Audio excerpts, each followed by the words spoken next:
to remind you that there is no smoking allowed throughout the building. Please note that in case of an emergency or fire, exits are clearly marked and are located at the front and rear of the theater on the first floor and at the rear in the balcony. To avoid disturbing other patrons, please turn off or mute your cell phone. Thank you. Bienvenido al Teatro de la Unión de Estudiantes de la Universidad de Connecticut. Nos gustaría recordarle que no está permitido fumar en todo el edificio. Tenga en cuenta que en caso de emergencia o de incendio, salidas están claramente marcadas y están ubicadas en la parte delantera y trasera del teatro en el primer piso y en la parte trasera en el balcón. Para evitar molestar a otros clientes, por favor apague o ponga en modo silencioso su teléfono celular. Gracias. 欢迎来到康涅狄格大学 Student Union 剧场。我们希望您能够理解，此楼为禁烟区域，在剧场的前方、1楼和上方的靠墙区域有安全出口标志。如发生火警或紧急情况，请根据指示有秩序离开。为了他人着想，请把手机调成静音或关闭手机。谢谢您的合作。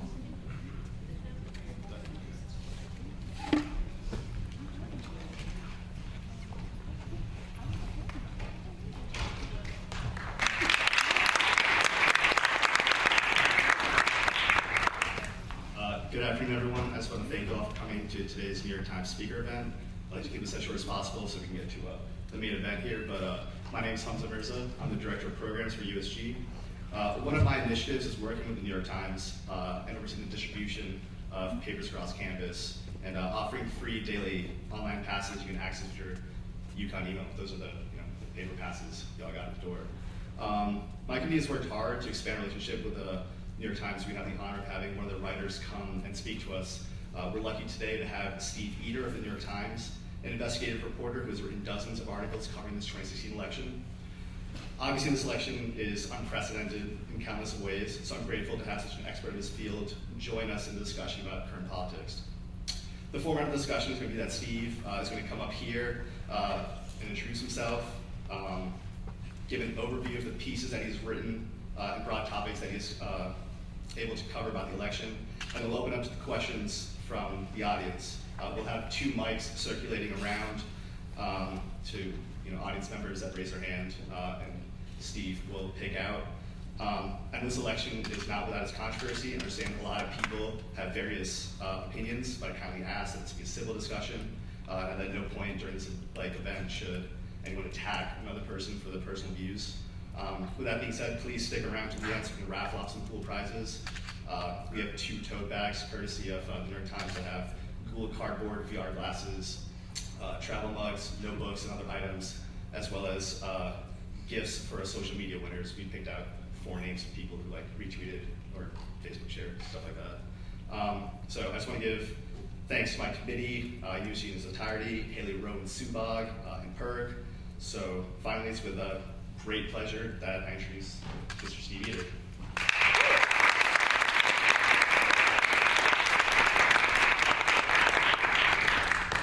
Hey, thanks for the introduction.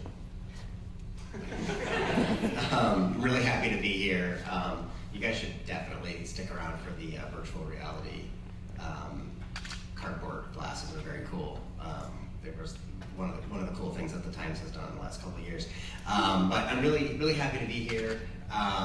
It's a really exciting time in the campaign.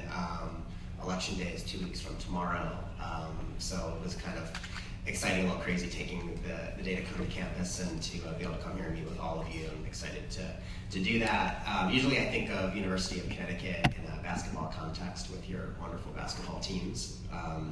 I will share one quick story.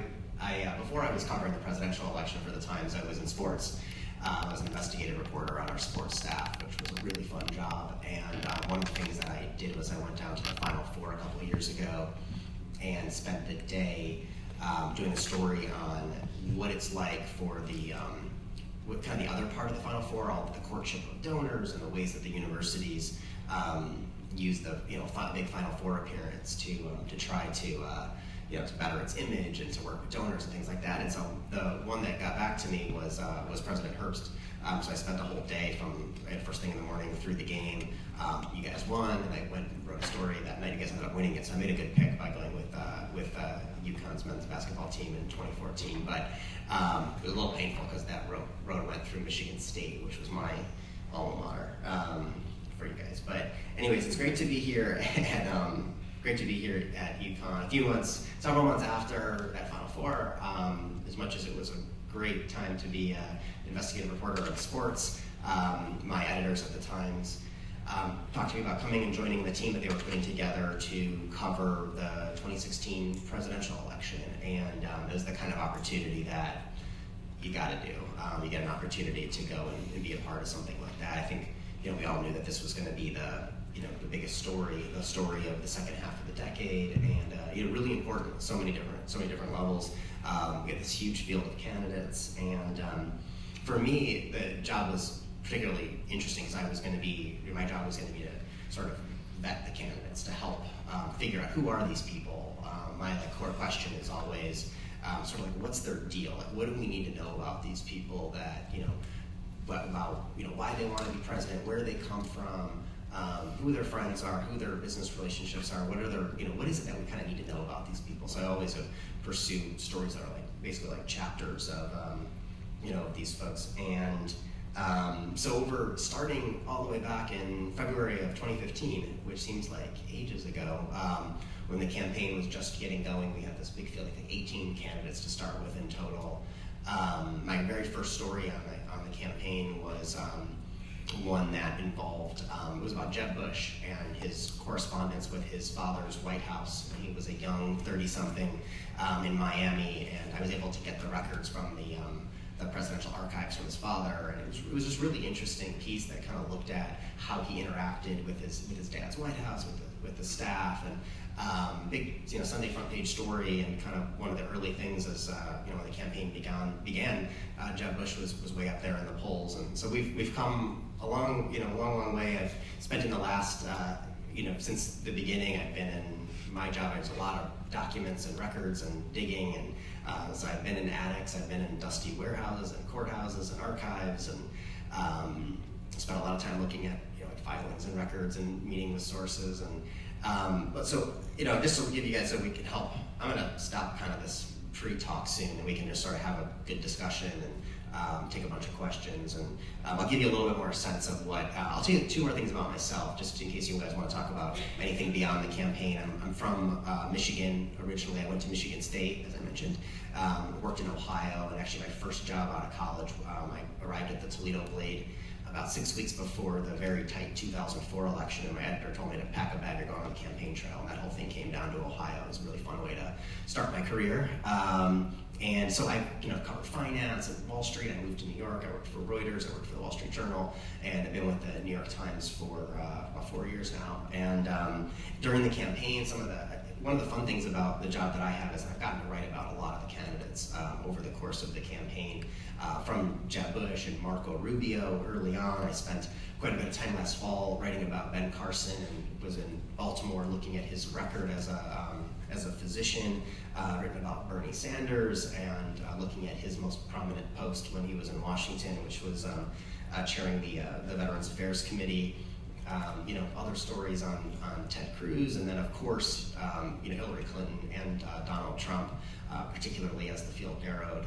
But from, on the Trump front, it's been everything from Trump University to the racial bias case with him and his father and their leasing practices in New York, to his record on Vietnam, and a whole host of other stories. And then with Hillary Clinton, looking at the Clinton Foundation, of course, lately the WikiLeaks stories that we've been working on too, and that have come off of the email release, and even the Clintons and their family members, and the dealings of her brothers and people like that. So the whole experience has been really pretty wild, to be honest. It's been a lot of fun. It's been a little crazy, and we're at the final moments of it, and I'm really happy to be here to chat with you guys about it. So why don't we just start going in with some questions, and we can kind of take this wherever you'd like. Hello. Thank you for coming, by the way. working? Is it working? It works. Okay. So this is more of, I guess, a curiosity question, but so you were saying you were covering the candidates and kind of looking into things beyond just their political history and their personal history. I was having a conversation with some friends the other day about why do people necessarily go through all the trials and tribulations of becoming president? Have you kind of had a glimpse into an answer to that question for these candidates? Yeah, that's a really good question and a great way to start this with the type of work that I've done. I think that the people who want to be president, their whole life is kind of built up to this moment. It's a deeply personal process for the candidate and also for voters. And I think that part of our process and part of what makes our media so good in some ways is that we do vet our candidates. We do make sure that our voters are informed, and we do this so that everybody who steps into the arena, it's part of the process. It's got to be on the other side of it. It's got to be really tough, and I think that going in, that it's part of the deal, sort of the standard scrubbing and vetting that we do with candidates. And of course, there's pushback. Of course, people feel like reporters go too far, they push too hard, and there's lots of questions that are asked. But I think it's one of the things that helps voters more than anything get comfortable with the candidates, understand the candidates, and make good decisions. It's an important part of this whole process, as difficult and as much tension as there is in it. Makes it pretty interesting too.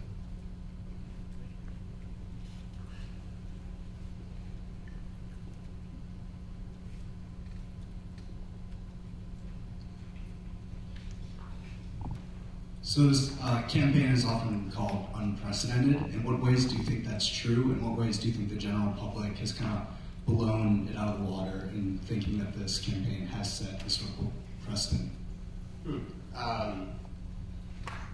Well, I think that there's a lot of ways that it's unprecedented. I think just, there's always going to be the hyperbolic, analysis that goes into these things. But certainly you have a Republican nominee who hasn't had elected office before, and in modern history that's totally unique and different.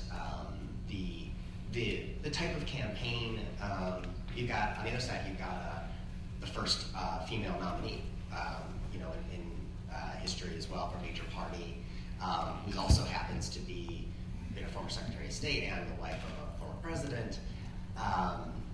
You had in the primaries, you had a candidate like Bernie Sanders, who was a highly unusual, to his supporters, incredibly exciting, but a very different kind of figure, a guy who basically joined the Democratic Party to run for president coming from a really different kind of background, and gained a ton of support, and I think way more support than a lot of people thought that someone like Bernie Sanders would gain. And then, of course, on the Republican side, you had the candidacies of people that you would expect that had kind of gone down the road of presidential politics in the past, the Jeb Bushes and the Marco Rubios, and then someone like Trump, who, the one who hadn't had elective experience, hadn't run for office before, purely from a business background, took hold and became the nominee. And all of that is unusual, it's unprecedented, it's made this into a really, historic election.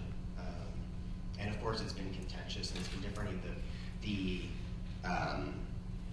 different groups, the factions, the coalitions that have gotten to support these candidates on both sides are different and changing and evolving, and we're seeing a lot of changes in the country. And some of that probably reflects the way that the direction of the country and the types of candidates that we've picked as a country.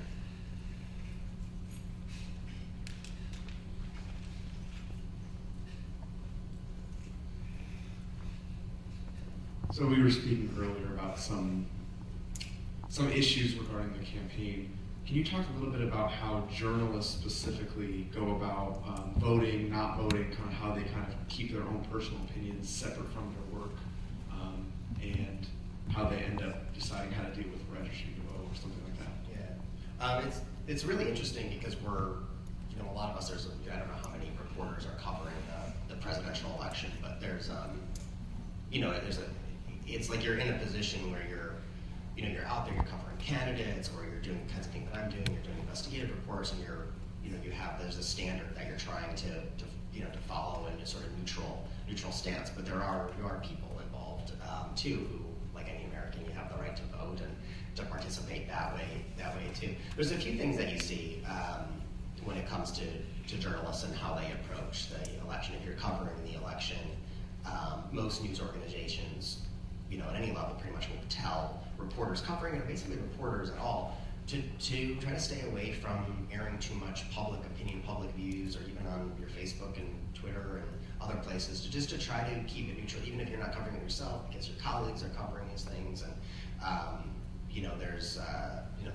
people aren't necessarily, you're not necessarily going to see a lot of reporters showing up at rallies or with bumper stickers and things like that, or donating to campaigns, especially if you're covering the race, but more broadly too. It's sort of one of those things that people tend to stay away from. In terms of voting, I'm not going to get into my own personal voting, but some journalists don't vote.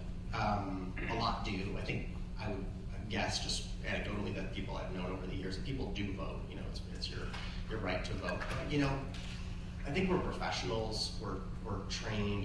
Your experience kicks in, and you are able to objectively do the stories that are the most important stories that help tell the story of the election without worrying too much about your own personal situation, your personal vote.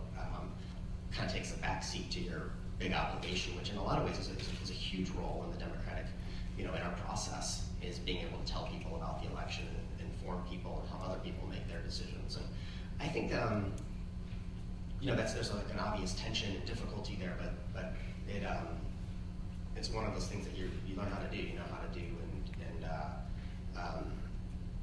but it's certainly a tension and an interesting thought process. Like somebody was telling me in New York, it's interesting too, because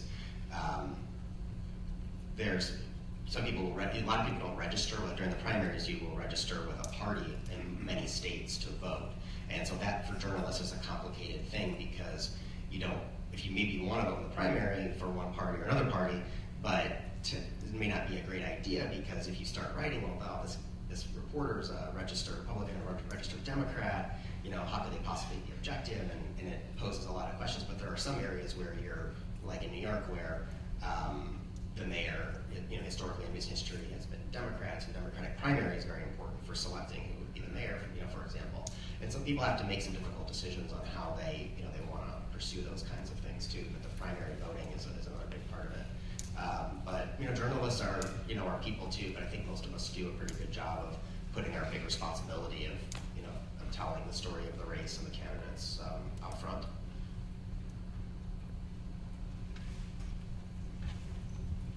There's a couple here. One over there. Let me go there first. Want to start in the middle? Yeah, sure. I was just gonna go off of what you were just talking about with bias. Just because Trump has really touted the New York Times as like the symbol of liberal bias and the liberal media, I think I guess it was the reporter who broke the first story about one of the women claiming that Trump, or alleging that he had sexually assaulted her, and he called her a disgusting human being and hung up the phone on her, and she had tweeted that, and that was pretty big. So just being the face of that in this election where Trump has really used liberal media as like a tagline, how do you at the New York Times combat that specifically when it sort of feels like this one candidate is almost wants to be in war with your newspaper? Or if you think that's really exaggerated, then no, it's a totally fair question. It's really something I think of how best to explain it. There's these kinds of things in this atmosphere, in this environment, and that's not necessarily new to Trump or any other candidate. Or media organizations, the Times organizations, will be on the receiving end. Somehow we always end up as part of the story too that we're covering. And I try to put my head down and do my job and work on my stories and do the stories that I think are the most important stories. And for me, that could be working on a Trump story and a Hillary Clinton story, on the same day and the same week, and different, and equally difficult stories, equally tough stories. But you just try to do your job. I think that's important to not get too wrapped up in some of those, that bigger picture, that bigger conversation, and just think about your obligation to your readers to help them understand the race, to help them understand the candidates. But certainly it's tricky. You go on Twitter or you go in these places. There's a lot of anger. There's a lot of it's directed at journalists. And it, it goes both sides too. You can get from, there's been times where Hillary Clinton supporters will feel the same way about the New York Times or about the Washington Post or any other organization. So why aren't you covering this story, or why are you writing too much about this or not enough about that? And so you get all of that. It's all part of it. And to some extent we're a target. To maybe sometimes it's warranted, maybe sometimes it's not. But I think that we're all working really hard. We're all trying to do the right stories and hit the right balance and strike the right tone. And there's a lot of things about this campaign that are unusual or unique, and some of this has been accented more, I think, than in other times, certainly. But I think that what I try to do is just keep working on my stories and keep doing the stories that I think we need to do, and keep talking to editors, talking to colleagues, and you sort of press on. You can't. And people will have different takes and different approaches for how to deal with that. We've got a big job to do right now too, with all of that going on in the background. And it's a little tricky. Are you concerned though at all that Trump is going to damage people's public opinion of journalists? I don't know that that's just Trump. I mean, I think that there's a general, I think it should be somewhat of a concern, eroding trust in journalists and because the journalists that I know, we work really hard. We try to tell, do the articles and stories that are the most revealing, the most important stories, that are the toughest stories, and there's no, it's done in a way that I think is the right way. But yeah, of course you'd be concerned about, from all quarters, not just Trump, but just the idea that people don't trust the media or don't. I think that at the end of the day, people do still trust the media, and they do still have faith in what we're doing, and a lot of people who are checking us out or checking out some of our biggest competitors, and they're relying on us for information. And remember, there's a big world out there beyond the presidential election. Right now, it's really consuming, but when there's big major national news breaks, people are still coming to us to find out what's going on, and they want us there in those capacities. And it's an intense moment. There's no doubt it's a really intense moment, but I think the trust is still there. But it's something that maybe journalists and as that community needs to do a better job of telling our own stories sometimes, because we can get beaten up, pretty good out there. But and I think it's something we have to be conscious of. But I still think that there's pretty good trust in us all in all. When you consider it. I mean, even when I was a reporter at the Toledo Blade or other places I've worked, whether it be at Reuters or the Wall Street Journal, you're always a kind of a target. People always have an opinion, and in some ways that tension's kind of good. You want people to care about what you're writing and reacting to it and engaging with you. And if you're not, to some extent too, then people could say well, what do you matter? How relevant are you? And so there's a lot of, I guess the word I keep using tonight is tension. And there's a lot of tension in this whole process, and this is part of the deal, this kind of stuff. But it makes it, you kind of expect it to some extent. Sometimes it's a little surprising, and sometimes the harshness of it is a lot. But you press on. Let's take some questions. We'll get some on this end.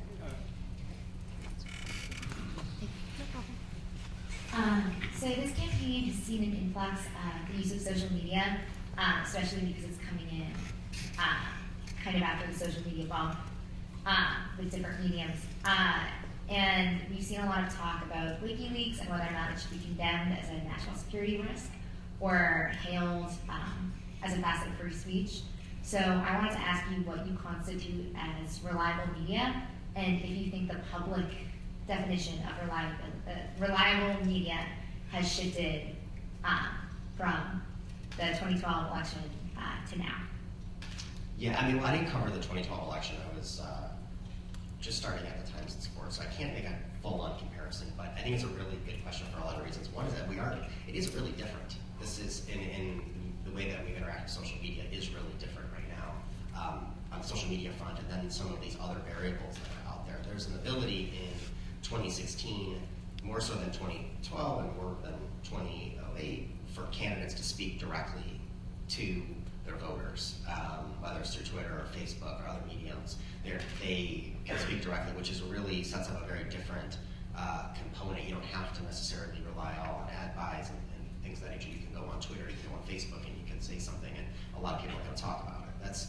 It certainly changes the the dynamic of the race when you have these other ways in, and that's not it. There's other vehicles too through social media where the race is influenced, whether it's through a video that gets posted or this.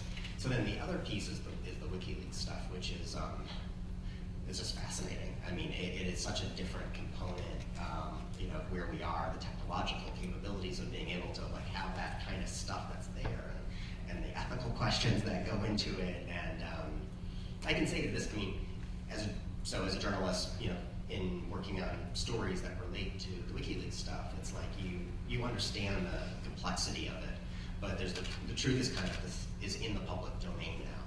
It's there, and it doesn't go away.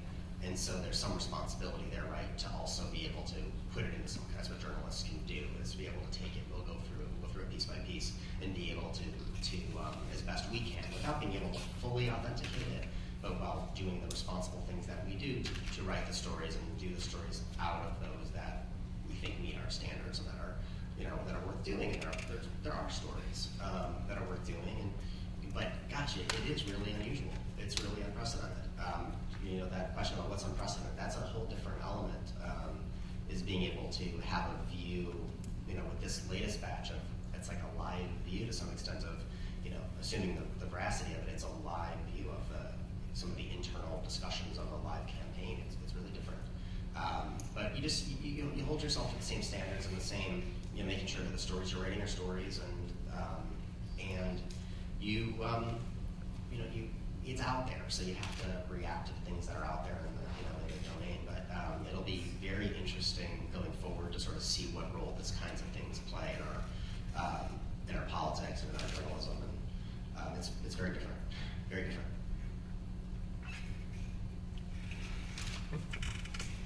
Earlier this year, President Obama gave a speech in which he asked the news media to dig deeper and ask for more from candidates from the news media in response to the primary season. And it was generally well received, but Jake Tapper gave this long talk about how Obama wasn't the right messenger for that because his administration has gone after more whistleblowers than any other administration, all the other administrations combined before him. So I don't know if you could speak to this administration's role in investigative reporting and how it's dealt with. Yeah, so you said it was Obama's speech, right? Yeah. Yeah, I missed I want to make sure. I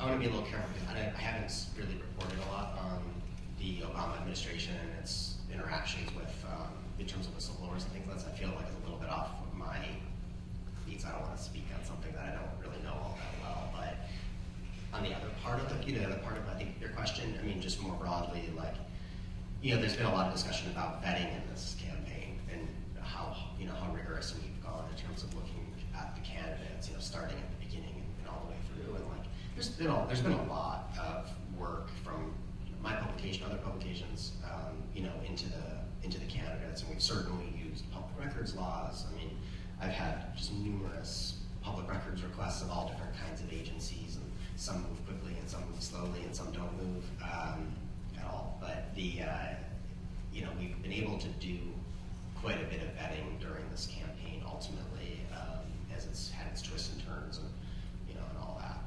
But I wish I could give you a better answer on the first part. I just don't think I know. I don't think I'm quite schooled enough on that. But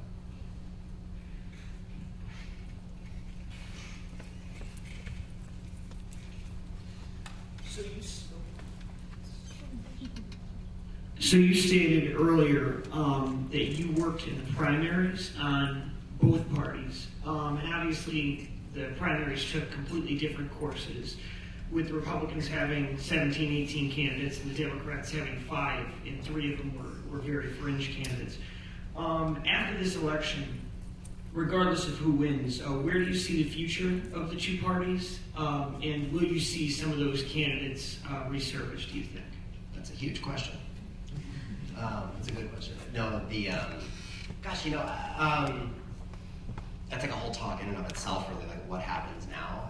It's really is fascinating to think about because both of the parties have gone through pretty interesting primaries, right? I mean, you had two very different candidates in the Democratic primary that in a race that turned out to be much closer than any of the analysts would have thought, and then of course you had the ultimate outsider on the Republican side, and I don't know. I think it's I think that we have some of this is going to be determined on November 8th in terms of who wins the presidency, what the complexion of the what the makeup is when it comes to Congress and the Senate and all of those kind of things. That'll probably help inform what happens next. But I think it's a really hard one because you have to kind of wait and see. You have to see what kind of constituencies really prevail, what the organizations are going to look like in both parties in terms of what direction they want to go. But it's definitely it's a kind of a huge moment, right? I mean, we're to decide what path both of the parties will take in terms of what the key issues will be, what direction they want to go, and who will be the voices that they look to as leaders within the parties. My work is a little bit more of the vetting and scrubbing variety and the investigative stuff, but being in on all this stuff and seeing it up close, like your question too, like do you see a role for a Marco Rubio and a Jeb Bush and Ted Cruz? Like that's all probably will be sorted out pretty quickly after the next election, right? And Bernie Sanders certainly, and whoever doesn't prevail, on the 8th. So it's going to be really fascinating to watch. Probably more so than previous elections by a lot of degrees, just because of how different this one was and the personalities involved.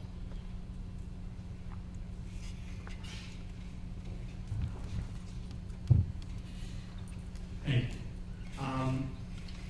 so I think both candidates, at different points in time, have blatantly lied, even on debate stages. Is there? I feel like we have the technology at this point to have better kind of live feed fact checking of some sorts, or I don't know. I mean, what is your take on a better way of potentially fact checking in more of a live setting? I should have said, we were talking about this before, I should have said that I also, in addition to doing all the betting, I did manage to be on the team fact check for almost all of the 30 debates in total. It's a lot of debates. A lot of debates. A lot of pizza. We didn't just have pizza, though. Sometimes we had other things. But it's really tough. Like, real-time fact checking is really difficult. Because you're watching a debate, it's moving, and either you or an editor or somebody on your crew is like, hey, let's check that fact. That sounds, maybe it's not right, maybe it is right. I mean, we'll do it either way, even if you think it's correct, you still do a fact check on it. But you want to do it quickly.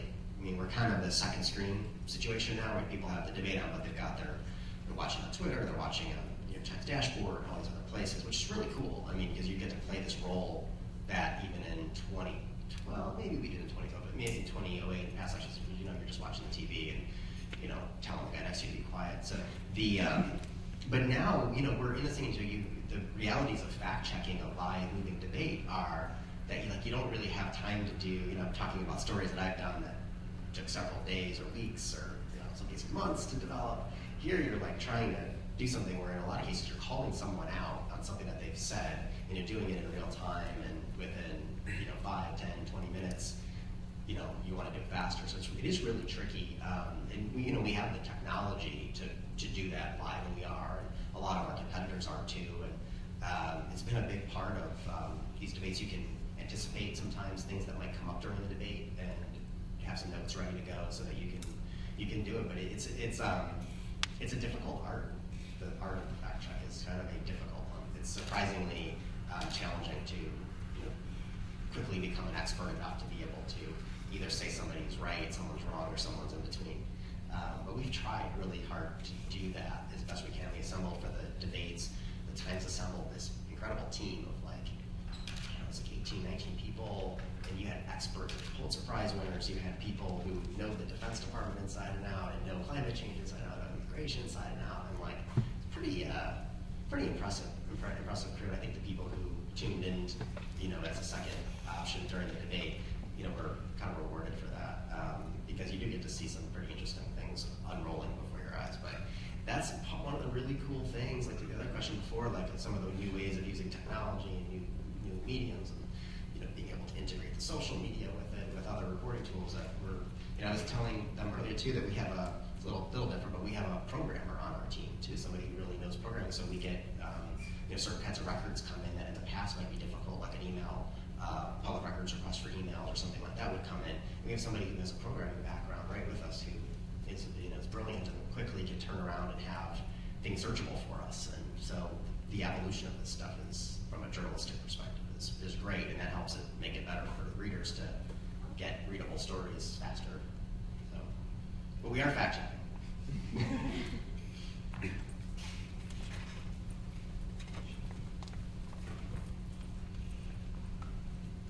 So I'd just be interested to know, since you've been at this for a while, what's the most shocking, I don't want to use the word shocking, but what's the most shocking piece of information you've come across? Like either about a candidate or the political system. I don't know if you can say, but. Yeah, I don't know if I can say. Let me think about that for a second. It's like nothing really shocks you to some extent at this point. Like everything is all things kind of crazy. Like just you're covering a presidential election. It's 2016. There's so much interest and intensity around it. And maybe the thing that's been you're not gonna like this answer because it's not that like insidery, but I think sometimes I've been surprised by the intensity of this thing, on both sides, and that you could go on to Twitter and like just like the boiling over of tension and excitement and intensity that you see, and how personal it is for people, and I've seen a lot of things that are in stories that I've done that were surprising or that kind of stuff, but but I think just the totality of it to some extent, and seeing it as a journalist and being up close and interacting with it,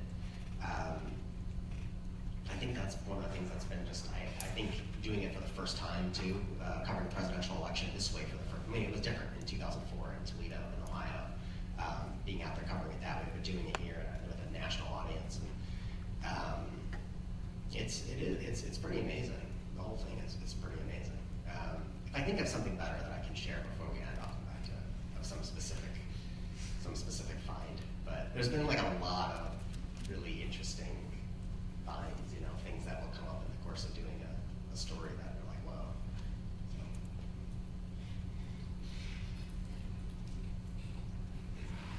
In terms of investigative reporting in the political sphere, when looking at candidates, where do you draw the line with what is politically relevant to an election and to a candidate, and then specifically what is not relevant in exposing private life of a candidate? And if you can compare that to elections before the 1990s, where candidates, especially like a John F. Kennedy, who had all that type of stuff in his back in the trunk, were not exposed by the media, and that was specifically done. So if you could touch upon that as an investigative reporter.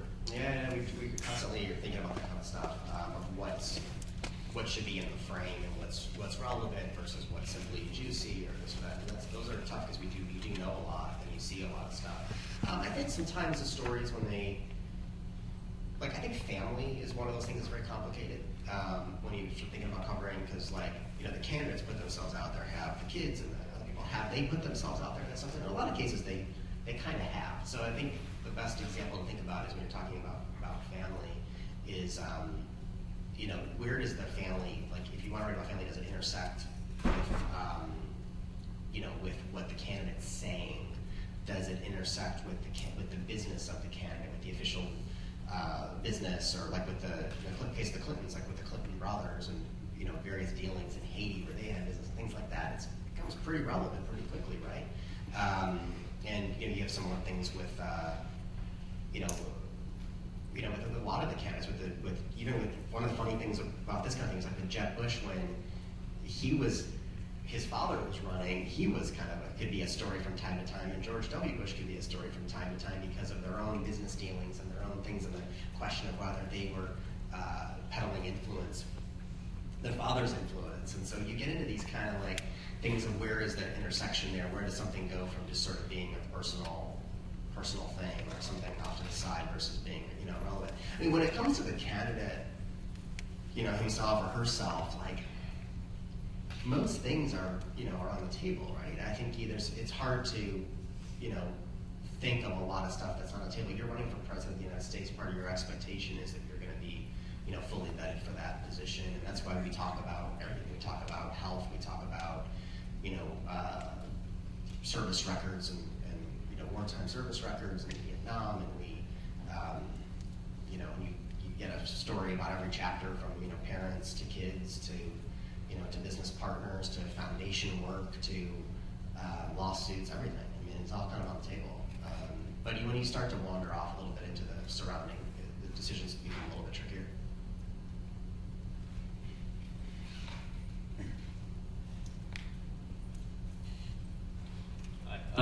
My question is sort of like his question, so you can kind of like buttress off what you just said.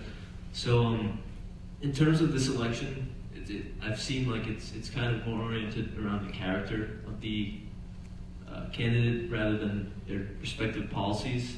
So, if so, why? That's different enough.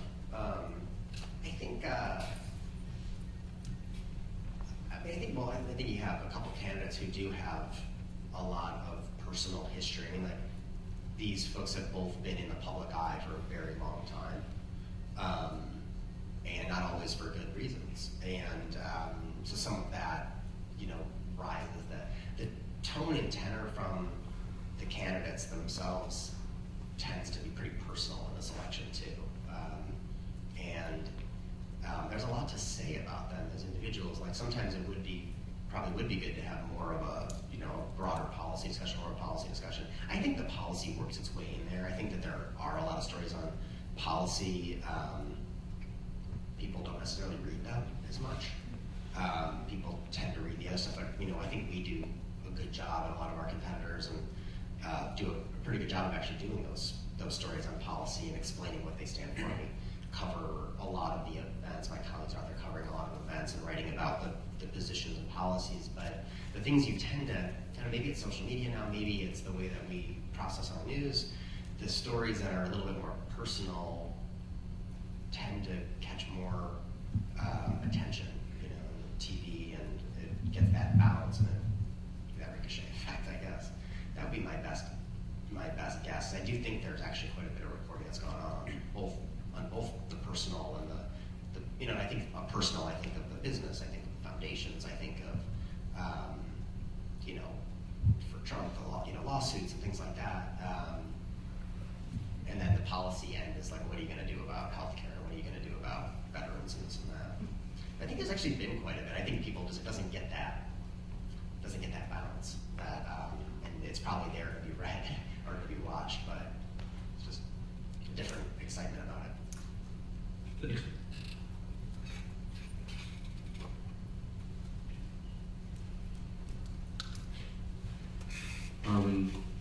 So based on like the general consensus of people's ideas about this election right now and how a lot of people don't really like either of the candidates, what do you see with third parties and how that's going to affect the Republican and Democratic parties?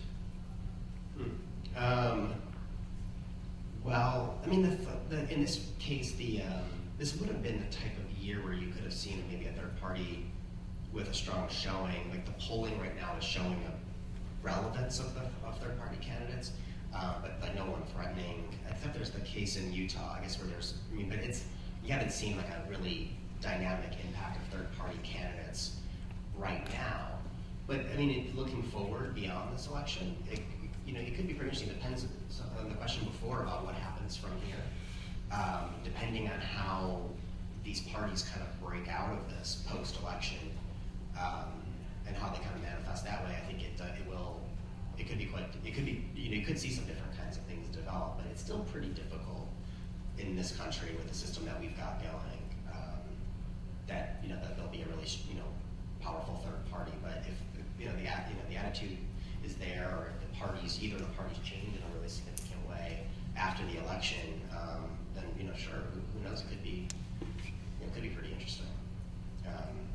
But it's difficult. This country has shown that it's pretty difficult. The third party movements are pretty difficult.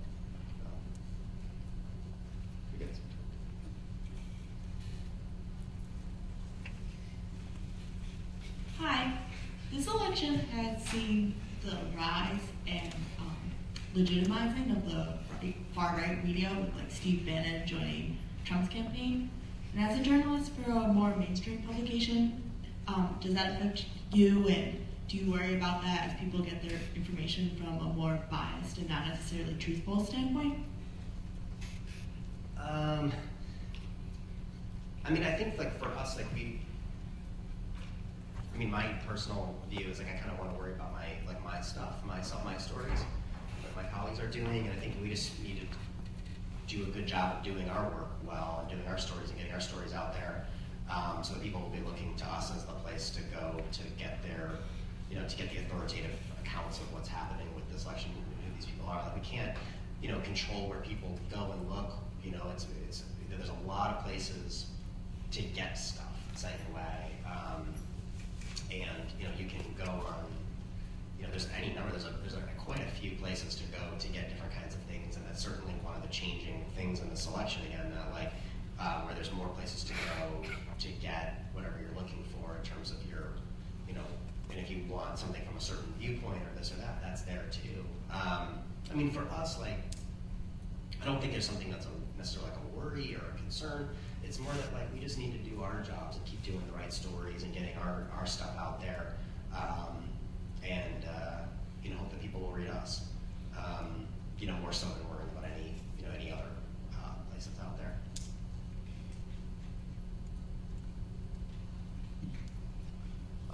Thank you so much for coming. I'd just like to begin with that. One of the most unprecedented things about this election is that the two major candidates have a record high unfavorability ratings. These are historically high. And my question to you is, has the New York Times or have you done any serious political commentary on the third parties? I know that it's not very viable for them to win, but aside from whether or not they can defeat either of the major candidates, has there been any serious political reporting on their policies and views? Because they have some serious proposals. They have their policies are very radical and very substantive.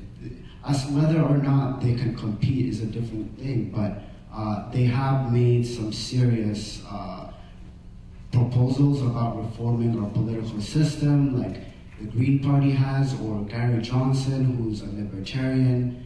And has there been any serious political reporting on either of those candidates? It's similar to the other question, but I think it advanced it a bit down the road. And I think that yes. Me and actually with some of my colleagues, we met with Gary Johnson and with Governor Wald, a few months back, and spent quite a bit of time talking with them.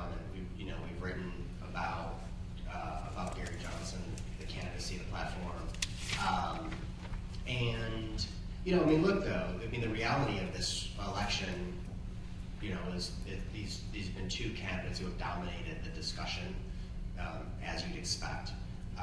But I think that there hasn't necessarily been, you didn't have, Johnson on the debate stage or Stein on the debate stage, and there's a lot of debate about that and whether that would have been something that would have added to the mix or added to the ideas, and something that probably going forward will be part of the discussion in future, presidential years. But I think we've made, we've had coverage. You can argue about what's the right amount. People argue about that, all the time about how much to cover this or that.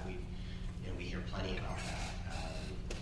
But the candidates have been. And I think that the Johnson campaign in particular has had some level of visibility, during the campaign. But it's been a very, the two, major party, Trump and Clinton have been really dominating the discussion, and so it's hard to probably break through to some extent with that amount of concentration, in the focus. But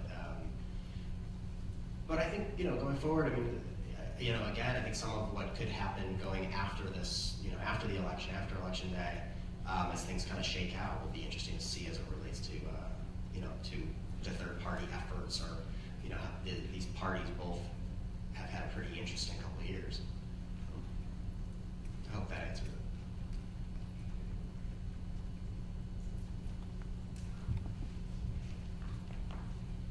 it. Could you just talk a little bit about how you became a journalist, and if you think that as a student you should major in journalism if you feel like you want to use journalism as a profession later on? Sure. Any journalism students here, or anybody interested in journalism? Okay, you guys can get my email address. I'm happy to talk more about journalism stuff. But I think for me as a journalist, I always knew I wanted to be a journalist. From when I was in high school. And so I kind of was able to really go after it. When I went to college, I got a major in political theory and constitutional democracy, but I took a whole bunch of journalism classes. I worked at the college newspaper and did lots of internships, and really was able to sort of do both, so that I had an area of expertise, the sort of political theory part of me, while also learning the trade as a journalist. And I love being a journalist. I've had, been able to do some really fun things and see some fun things, and I love working on investigative projects and finding stories, and being able to have, play a role in this campaign has been really exciting, really intense at times, but it's been really exciting to be able to, try to do some of those stories that people find, important in, figuring out the race.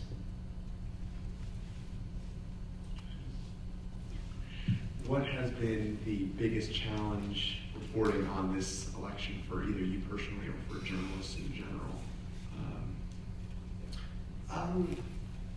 There's been a lot of challenges, I think, all in all, a lot of different ways of, it's a good question. I can't think of a single biggest challenge, in the whole thing. I mean, in a lot of ways, like we've covered a lot of ground, we're here in the final couple of weeks, we've covered a lot of ground. I think that, the Times has, kind of at length has pretty much told readers a whole lot about these candidates, and what they, what you would want to know about them.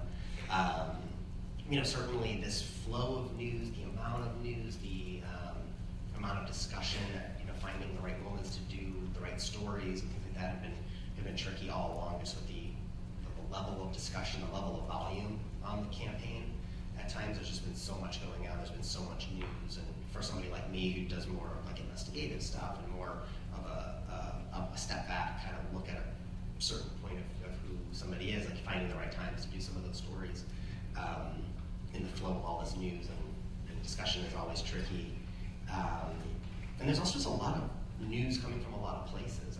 There's a lot of competition, which I think is good. I mean, I like it when there's a lot of different places doing smart journalism and telling the stories of the race. And especially doing investigative journalism, I think we all benefit from that. So I like the competition, but sometimes there's a lot of competition. You gotta keep up with everything.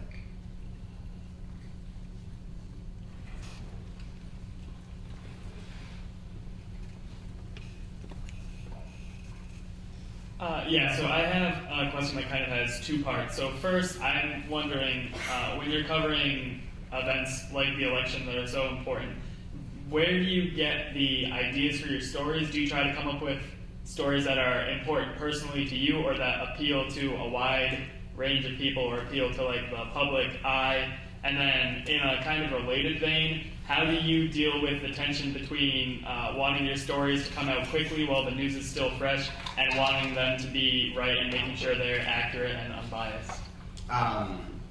Both good questions. So on the first part, in terms of picking stories, that's actually like one of the most difficult and most important parts of all of this, is that you have a certain, it feels like a long time, right? We started covering this in early 2015 basically. So, but actually in real time, like this moves pretty fast, and good investigative reporting, it takes time.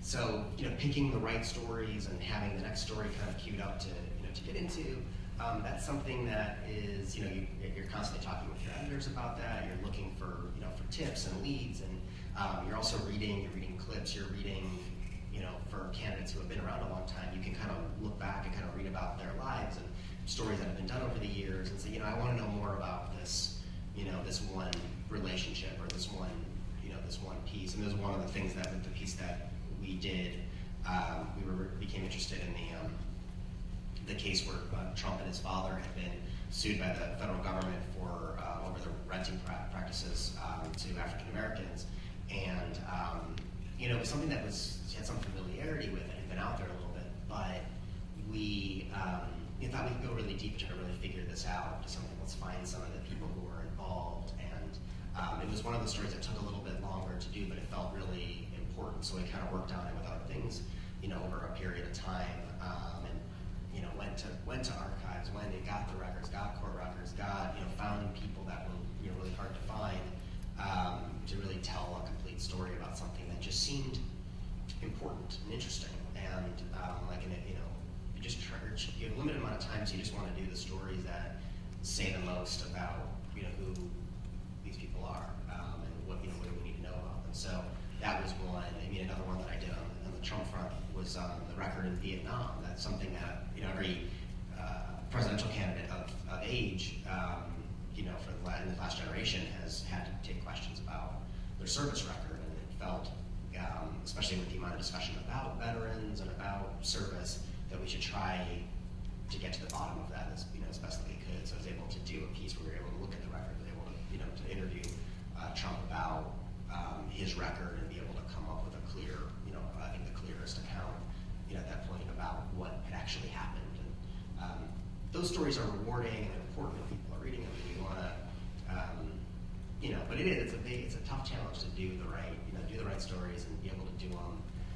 Stories that sometimes you do during a presidential campaign, you have to move. You can't. There's no time to waste because the clock is always ticking. This election is going to happen on November 8th, and those primaries were going to happen. So you had to keep moving. What was the second question? You covered both of them, I think. I did. All right. Good. One more question.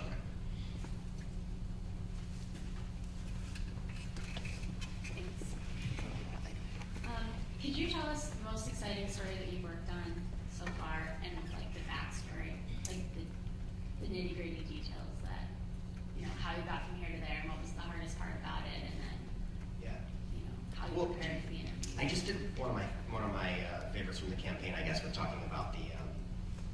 Do you want one from the campaign, or do you want me to tell a different one? Another one that. Whatever really Talk a lot comes to about the mind is campaign. the freshest in your memory. There was one of the last stories I did right before I came over to the campaign was one that I always felt was an important one.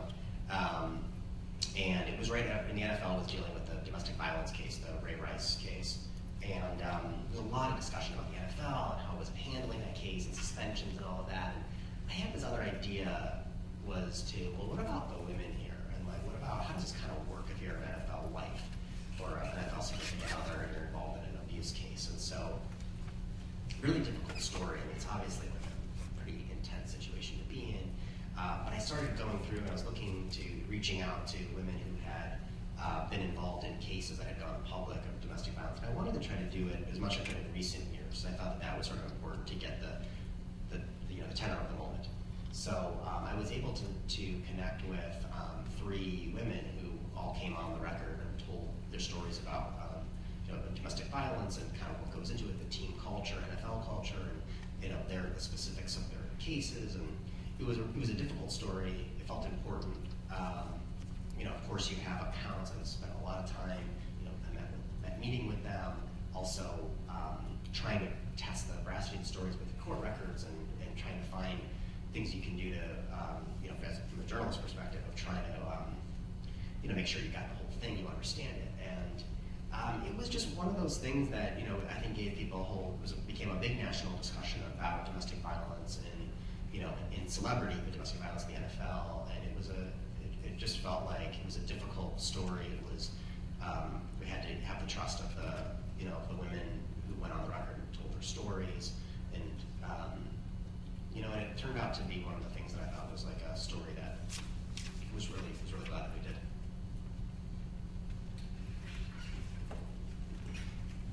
Thank you.